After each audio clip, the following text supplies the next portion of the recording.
বিভিন্ন সময়ে আমরা বিভিন্ন রকম মেজাজে কথা বলছি, অর্থাৎ বিভিন্ন রকম মেজাজে আমরা বিভিন্ন সময়ে কথা বলছি। সেই মেজাজগুলো কখনো দুঃখের হয়, কখনো আনন্দের হয়, কখনো হতাশার হয়, কখনো বিরক্তির হয়। বাক্যগুলো দেখো যে ওরা যদি ব্যাপারটা বুঝতেও ভালো হতো, ও যদি ওর কাজের দায়িত্ব নিত ভালো হতো, তুমি যদি বারবার ভুল করা বন্ধ করতে ভালো হতো, এবং মানুষ যদি অন্যকে বিচার করার আগে শুনতো ভালো হতো। আমি দিচ্ছি এখানে, দেখো প্রথম কথা হচ্ছে ভালো হতো।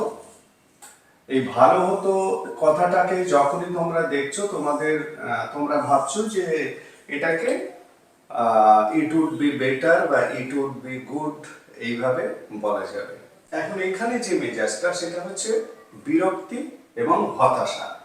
বিরক্তি নিয়ে এবং হতাশা নিয়ে আমরা এই ধরনের কথাগুলো বলছি, ঠিক আছে? তাহলে বিরক্তি এবং হতাশা নিয়ে যখনই বলছি, তখন কিন্তু সেন্টেন্স স্ট্রাকচারটা তোমরা যেভাবে ভাবতে চাইছো, ইট উড বি বেটার বা ইট উড বি গুড, এরকম ভাবে হবে না। কারণ ইট উড বি বেটার বা ইট উড বি গুড দিয়ে বলছো মানে তুমি কাউকে সাজেশন দিচ্ছ, উপদেশ দিচ্ছ, পরামর্শ দিচ্ছ, প্রস্তাব দিচ্ছ। এখানে কিন্তু সেই প্রস্তাব বা পরামর্শ এরকম কিছু দেয়া হচ্ছে না। কথাগুলো বিরক্তি এবং হতাশা নিয়ে বলা হচ্ছে যে কোনো একটা কাজ হচ্ছে না বা হয়নি যেটা হওয়া উচিত ছিল বা উচিত, ঠিক আছে? বক্তা এরকম ভাবে ভাবছে। তো সেই কারণে এক্ষেত্রে যে স্ট্রাকচারটা হবে সেটা হলো পরিচিত স্ট্রাকচার, চেনা ভাব বা চেনা জিনিস সবই।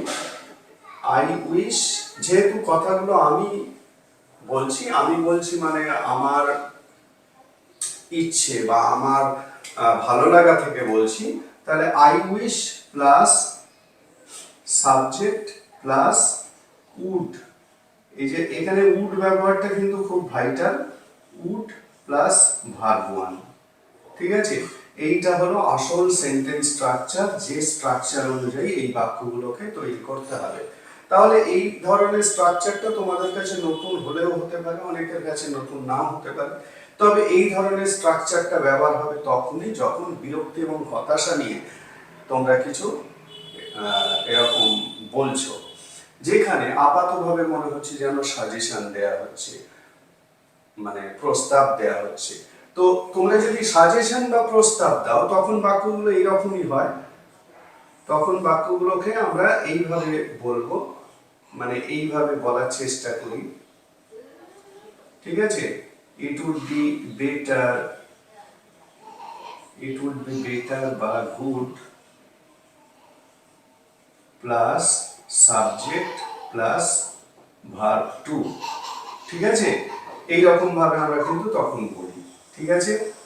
তাহলে এখানে এটা ব্যবহার হবে না, কারণ এখানে তো আমি সাজেশন দিচ্ছি না, এখানে আমি আমার বিরক্তি বা হতাশা দেখাচ্ছি।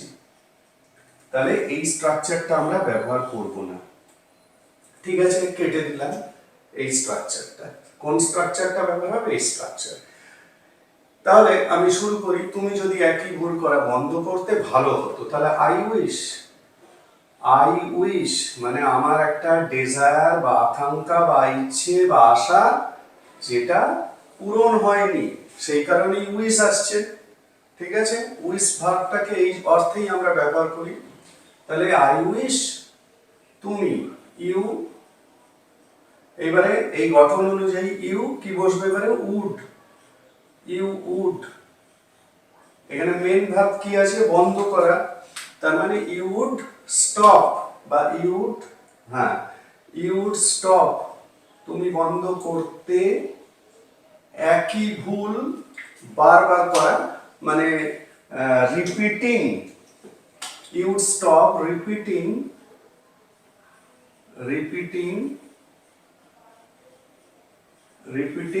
দ্য সেম মিস্টেক, একই ভুল,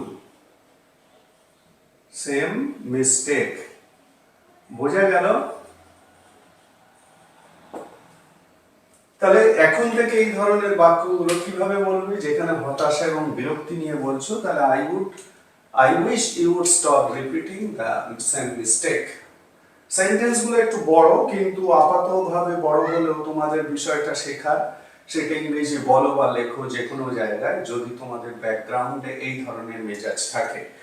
মানুষ যদি অন্যকে বিচার করার আগে শুনতো ভালো হতো, একইভাবে আমার কথা, তাহলে আই উইশ, আমি আকাঙ্ক্ষা করি বা আমি চাই, আই উইশ পিপল, এখানে সাবজেক্টকে পিপল, মানুষ, আই উইশ পিপল উড, ঠিক আছে, উড ইউজ হচ্ছে।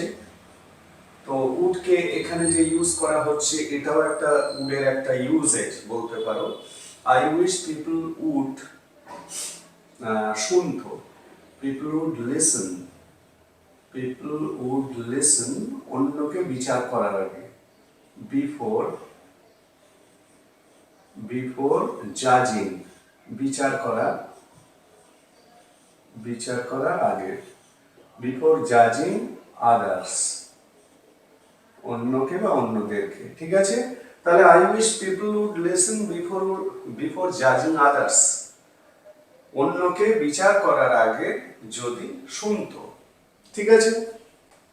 পরেরটা দেখো, ও যদি ওর কাজের দায়িত্ব নিত ভালো হতো, তাহলে আই উইশ, উইশটা কেন ইউজ হচ্ছে আমি অনেকবার বলেছি, আকাঙ্ক্ষা, ইচ্ছা যেটা পূরণ হয়নি এরকম অর্থে আই উইশ। মানে এই বাক্যগুলোকে তোমরা যদি এভাবেও বলো, মানে এই বাক্যগুলোকে কিন্তু বাংলায় অনেক রকম ভাবে বলা যেতে পারে, অনেক রকম মানে দু তিন রকম ভাবে বলা যেতে পারে, ঠিক আছে। আমি আসছি, সেগুলো পরপর বলবো।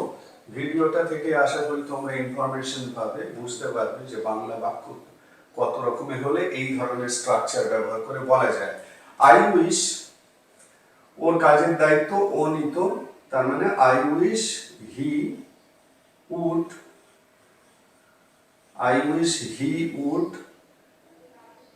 take, ও নিত, take responsibility, দায়িত্ব, দায়িত্ব for his action, ওর কাজের, ঠিক আছে। বোঝা গেল, I wish he would take responsibility for his action, ও যদি ওর কাজের দায়িত্ব নিত ভালো হতো। তো খুবই প্র্যাকটিক্যাল কথাবার্তা, এবং এই ধরনের কথাগুলো দিনে মানে প্রত্যেক দিনই আমরা বিভিন্ন পরিস্থিতিতে বলি। ওরা যদি ব্যাপারটা বুঝতো ভালো হতো, তাহলে I wish, I wish they, I wish they would, they would understand, they would understand the matter, I wish they would understand the matter, ওরা যদি বুঝতো ব্যাপারটা ভালো হতো, ঠিক আছে। বোঝা গেল।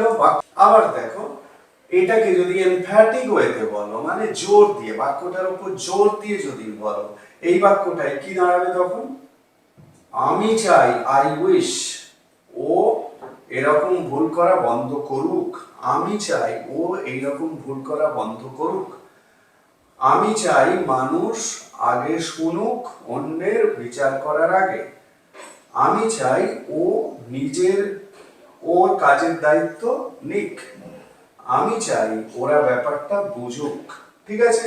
তাহলে আমি কিন্তু তিনটে উপায়ে বাক্যগুলোকে বাংলায় বললাম, প্রত্যেকটারই গঠন কিন্তু এইটা হবে। এখান থেকে তোমরা দুটো জিনিস জানতে পারলে, আই উইশটাকে কেন ইউজ করছো, উডটাকে কেন ইউজ করছো, ঠিক আছে। তাহলে এখন থেকে এই ধরনের বাক্যগুলোকে এইভাবে ইংলিশে বলবে।